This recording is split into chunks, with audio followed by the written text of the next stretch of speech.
Hi, welcome back to MNBA Geography, where we are continuing our discussion on governments.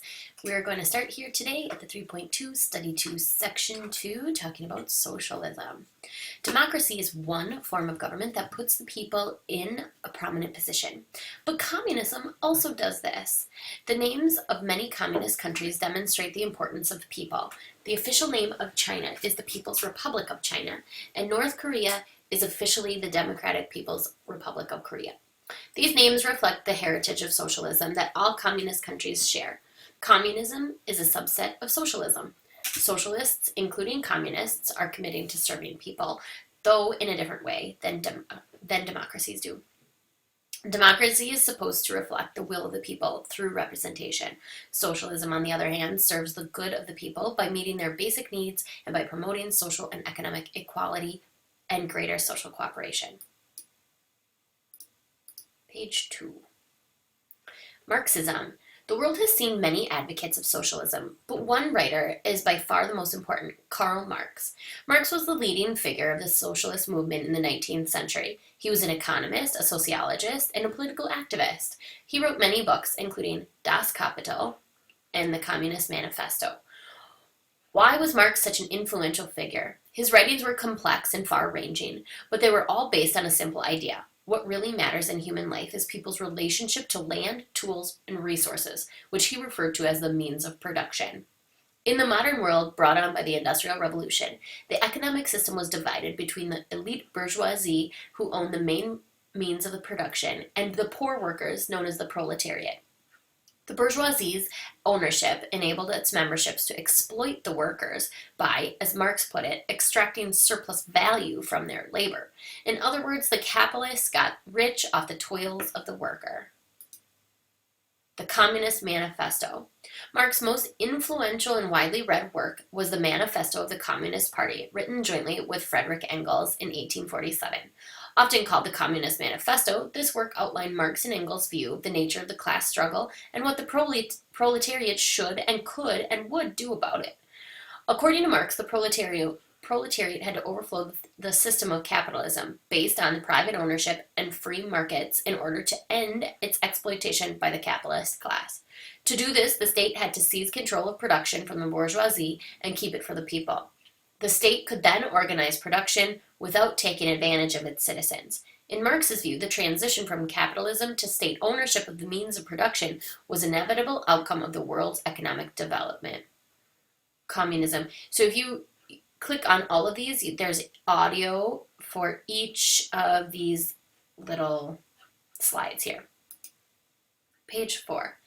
Marx's ideas. Take a moment to reflect on the similarities and differences between socialism and communism. Why have these ideas inspired people all over the world? Marx's ideas moved many people to action. One thing that can be learned by studying the effects of Marxism and the Communist Manifesto is how something relatively small, one person in one document, can change the world. Page 5. Social democracy. Marx's ideas are powerful and inspiring. They spoke to many people who found themselves in a position of misery and exploitation. In the late 19th century, Marx's ideas motivated several socialist parties across Europe, though in different ways than Marx may have intended. Some socialists disagreed with Marx's claim that workers' end can be attained only by the forcible overthrow of all existing social conditions. These socialists, while committing to Marx's goals, were opponents of the violent revolution. Instead, they embraced the spread of democracy as the best way to improve the conditions of the working class. Because workers are made up of the majority of the population, these socialists, later called social democrats, believed in the working through democratic systems. In other words, there were more workers than bourgeoisie, so the workers could vote for leaders who were interested in the goods of the people. These socialists were in favor of policies that would reform capitalism rather than overthrow it. In Western Europe, social democratic parties were successful at bringing about reforms that benefited the workers, such as minimum wage laws, government-provided health care, and unemployment benefits. Social democratic parties remain popular in Western Europe and other parts of the world today. Page 6. Revolutionary Marxism. As you've seen, some socialists wanted to use workers' voting power to reform capitalism. Still, there were many others who agreed with Marx. They were in favor of violently overthrowing capitalism. The most influential of the revolutionary Marxists was something called the Bolshevik Party in Russia, headed by Vladimir Lenin. In February 1917, revolutionary forces overthrew the Tsar. In October of the same year, Lenin and the Bolsheviks took control of the country away from other socialists, including social democratic parties that had taken power after the fall of the Tsar. In 1819, Lenin's party changed its name to the Communist Party and established single-party rule in Russia, which later became the Soviet Union. This marks the point in history when communism split from other types of socialism, most notably the social democracy. After communists take over Russia, socialist parties ended in other countries, particularly in Europe. After the communist takeover in Russia, socialist parties in other countries, particularly Europe, either allied themselves with the Soviet Union and became revolutionary communist parties, or they committed themselves to peaceful methods of social democracy. Page 7. The rise of communism. Communists led by the Soviet Union united their power in Eastern Europe after World War II. In later decades, revolutionary Marxist movements won success in other parts of the world. In 1949, the Communist Party of China took power in China, and in 1959, communist revolutionaries led by Fidel Castro seized Cuba.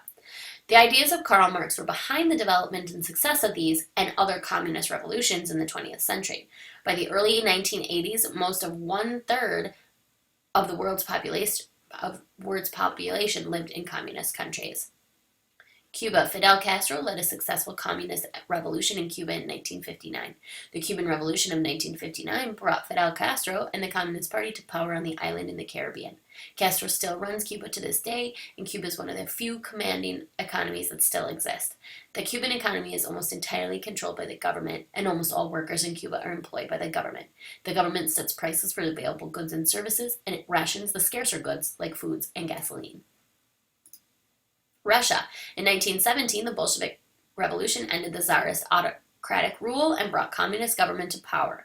This government lasted until 1989, when the Soviet Union dissolved Russia and became a democracy.